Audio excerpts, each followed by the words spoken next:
गणपति कौन है? विघ्नों के ना ना ना, आज बड़े ध्यान से सुनना, वो है विघ्न विनायक। क्या नाम है? विनायक। विनायक कहते हैं ना जी ने। विनायक का मतलब क्या है? विनायक बताओ। विनायक कहते हैं नायक। नायक क्या होता है? हीरो। नायक होता है किसी ग्रुप को कंट्रोल करने वाला। आई राइट?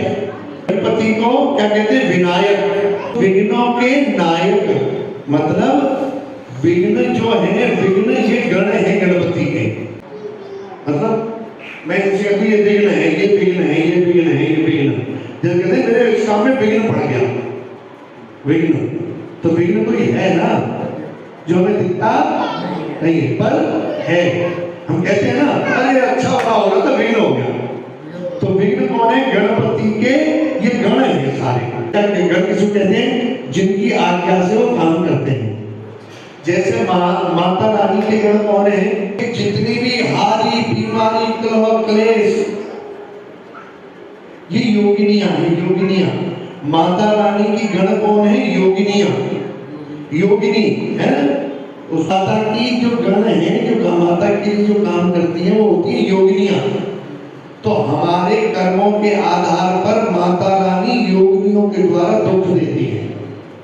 जो हमारे कर्मों के आधार पर हमें सजा देती है और सुख देती है। ऐसे ही गणनायक। गणनायक कौन है? गणपति। तो ये गणों के नायक हैं। कौन से गणों के?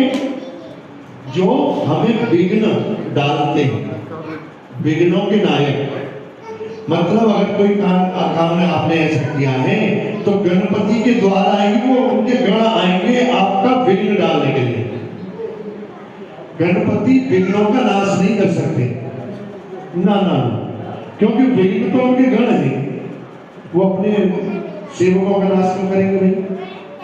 बात को समझना। तो क्या कहते हैं कि गणपति विघ्नों का नाश करते नहीं, वो विघ्नों के नायक हैं। इसलिए गणपति की पूजा होती है कि आप अपनी सेना को अपने पास रखो, हमारे पास मत भेजना। बात समझ में आ गई? गणपति की हम पूजा इसलिए करते हैं कि देखो यज्ञ करते हैं तो उनका नाम लेते हैं कि आप अपने गणों को हमारे दूर रखना, ये सब आपके हाथ में है।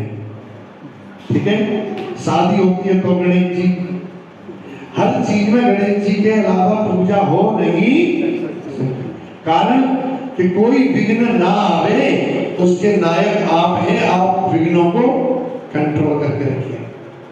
अब प्रश्न उठता है कि आखिर फिर विघ्नों का नाश कौन करता है? प्रश्न तो है कौन करता है? जी विघ्नों को रोकने के लिए जो शक्ति प्रदान करते हैं, शक्ति लाते हैं, वो कहां से आती है? भगवान नरसिंह देव से।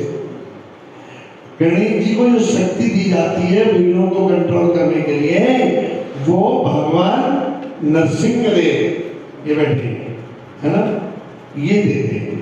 तो ये विघ्नों का नाश कर सकते हैं।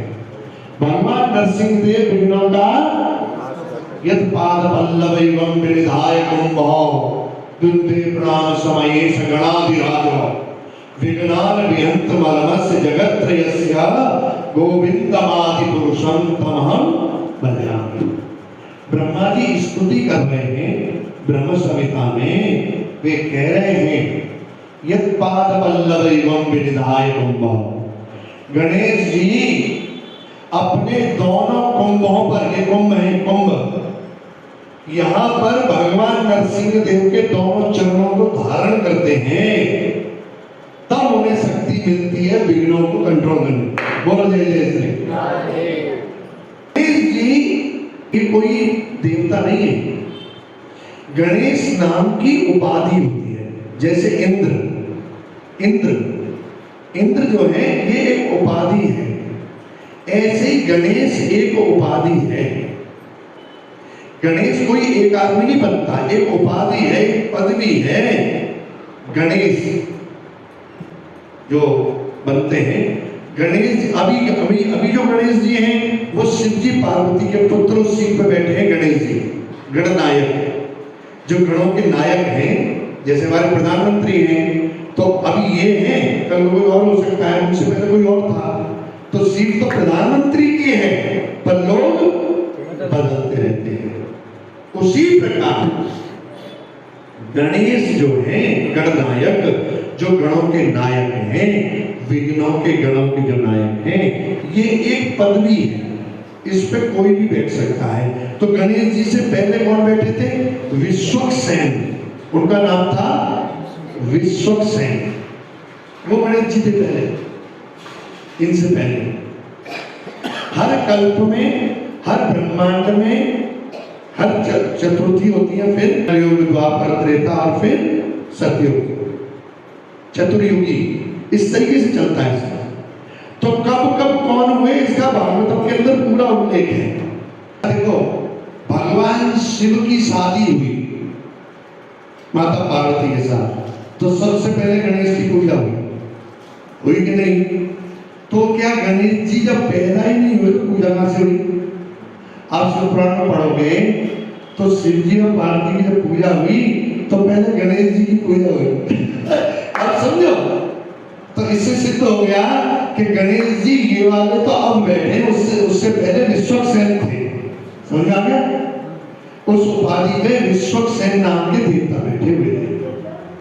तो शादी विवाह में अगर कोई मूर्ति नहीं होती है गणेश की, तो एक सुपारी को ही गणेश बना के प्रदान कर दिया जाता है और उसकी पूजा कर दी जाती है, जिससे कि गणेश जी खुश हो जाते हैं। ऐसे ही शिव जी के ब्याह में भी गणेश जी की पूजा, अग्र पूजा हुई थी।